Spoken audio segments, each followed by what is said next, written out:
When I mention the word concussions, what is the first word that you think of? Is that word football? The two seem to go hand in hand nowadays. That's why it is of the utmost importance that we have coaches who are well educated on all aspects of concussion awareness. Most organizations have important steps for all of their coaches at every level. They'll start with a thorough background check every year. They'll start with concussion awareness training. This will allow them to become familiar with the signs and symptoms of the concussion, and each organization should have a return to play guideline. Education is the key for coaches, but let us start with the background check. This is something that is very important. I think some organizations look past. They'll just hire anybody off the street, and that's certainly a recipe for disaster. You want the background check to include a criminal check and a child abuse clearance check that ensures that you're getting the highest quality individuals for every position on each one of the staffs in your organization. In terms of the actual training for concussion awareness, there are a couple different areas that you can go to. All can be completed online and can be done at your own time. The first one is Center for Disease Control Heads Up Program. This is a free training that is offered to anybody basically. It's for coaches, it's for parents, it's for the athletes themselves or for the sports officials. The more people that are aware of things, the better it is for a potential injury to be resolved quickly and properly.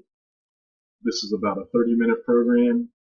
You go through, watch a series of videos, you take a series of tests, quizzes. At the end, a certificate is printed out in your name, and you can turn that into your organization. And that shows that you've completed the training, that you've taken the time, and that you've passed. The second one that seems to be the more popular option is the USA Heads Up Football Program. Now, this does come with a yearly membership fee of $25, but it offers you so much more than just the concussion awareness training. As you can see here, take you through heat preparedness and hydration and other things like that. But the concussion awareness steps in this website are very thorough.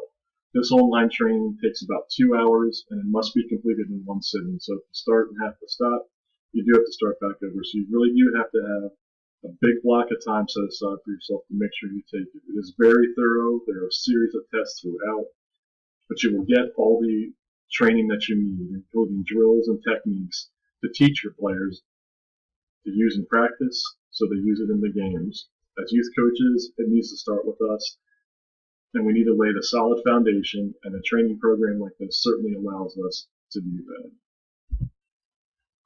Once you've taken these trainings, you'll be able to recognize the signs and the symptoms of a concussion. These are very important. You need to take note of them and make sure that we're looking for all these things, some of these things, as soon as a big hit occurs. So a big hit has occurred on the field. Everybody's worried about the individual. What should we do? Well, we need to look and say, is the player look dazed? Is he confused about what he should be doing on the field? Is he having trouble remembering assignments? That is, does he know who he's supposed to block? Does he know where he's even supposed to stand on the field? Has a player lost consciousness at any point? And if they did lose consciousness, how long was it? Actually, that doesn't matter. If they've lost it for half a second, 1 second, or a minute, it is an immediate sign of a concussion and should be taken very seriously. Are they unaware of their surroundings? Do they even know they're at the football field? Do they know what day of the week it is? Do they know their name? Do they know if it's sunny? So many different things they need to be aware of. Has their behavior changed at all? This is a big one. Sometimes none of these other signs will exist, but all of a sudden their behavior has changed.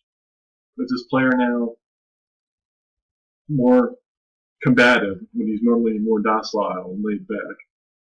Is the person now more quiet and reserved for themselves when they're normally more outspoken or jovial or laughing or having a good time? Are they having trouble remembering what happened directly before the hit and what happened after the hit?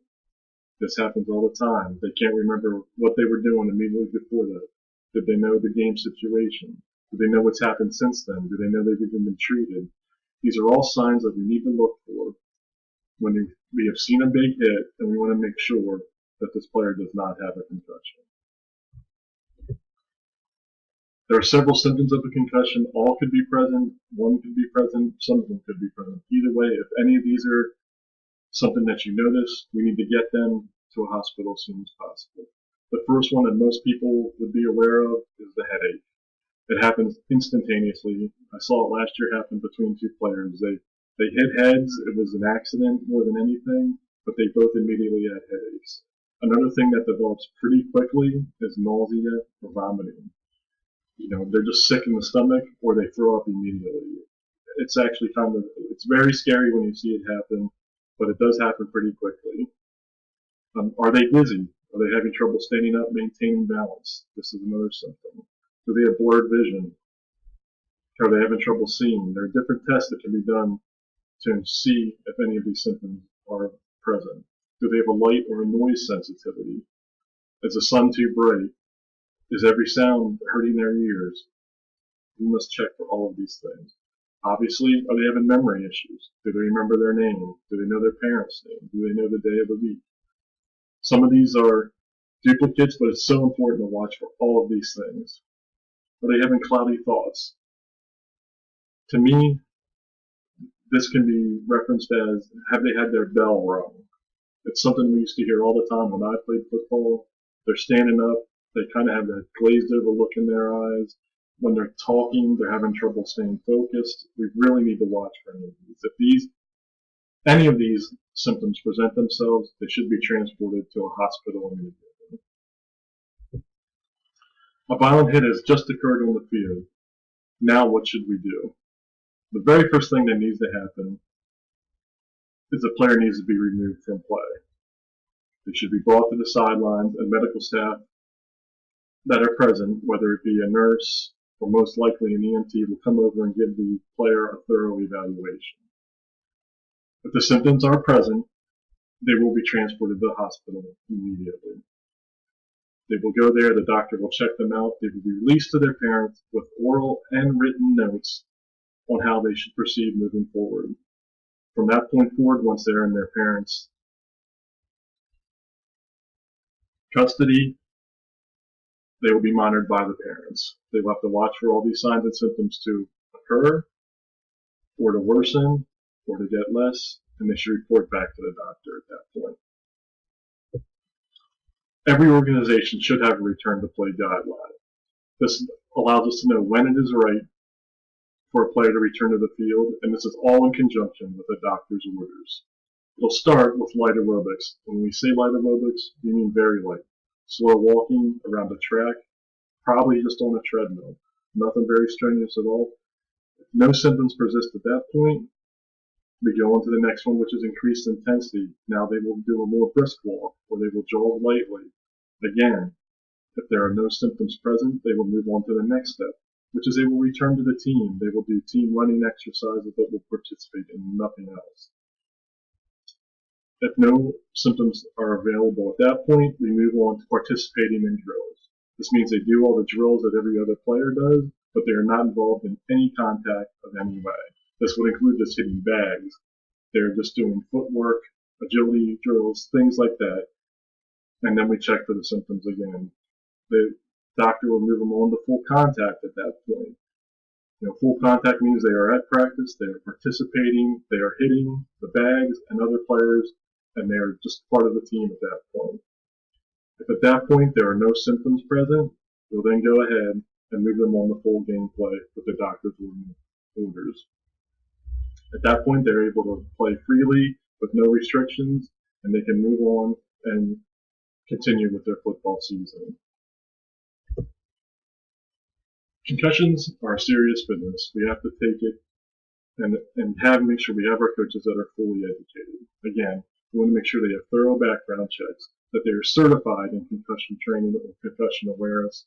Most importantly, through that training, they will know the signs and the symptoms of a concussion, and that they would have a plan when a head injury occurs for that player to return to the playing field and be in a safe state of mind.